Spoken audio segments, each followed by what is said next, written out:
വൈദ്യുതി ബൾബ് കണ്ടുപിടിച്ച Thomas Alva എഡിസനെ വിദ്യാർത്ഥികൾ മാതൃകയാക്കണമെന്ന് മാണി സി കാപ്പൻ MLA പറഞ്ഞു. എലിക്കുളം സെന്റ് മാത്യൂസ് LP സ്കൂളിന്റെ 110ാമത് വാർഷികാഘോഷം ഉദ്ഘാടനം ചെയ്ത് സംസാരിക്കുകയായിരുന്നു അദ്ദേഹം.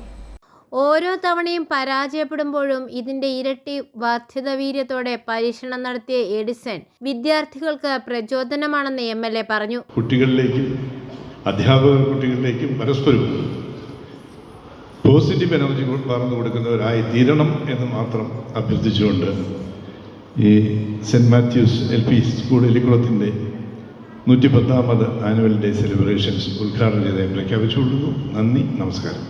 School manager father James Thekkancherikkunnel അധ്യക്ഷത വഹിച്ചു. കാഞ്ഞിരപ്പള്ളി രൂപത corporate manager father Dominic Ailuparambil അനുഗ്രഹ പ്രഭാഷണം നടത്തി. പാമ്പാടി ബ്ലോക്ക് പഞ്ചായത്ത് അംഗം അഡ്വക്കേറ്റ് ജയദീപ് പാറയ്ക്കൽ, എലിക്കുളം ഗ്രാമപഞ്ചായത്ത് വൈസ് പ്രസിഡന്റ് മാത്യൂസ് പെരുമനങ്ങാട്ട്, ഗ്രാമപഞ്ചായത്ത് അംഗങ്ങളായ C Manoj, VA Abdul Kareem, school management committee അംഗം PT Thomas, Anju P George, 34 വർഷക്കാലത്തെ സേവനത്തിന് ശേഷം വിരമിക്കുന്ന Maya Merlin, master Deepak, Jithin James എന്നിവരും സംസാരിച്ചു. കുട്ടികളുടെ വിവിധ കലാപരിപാടികളും അരങ്ങേറി.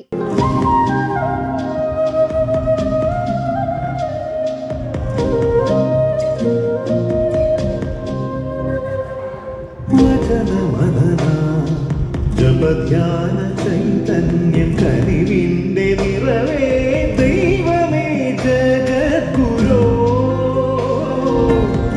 i4A ന്യൂസ്, പാല.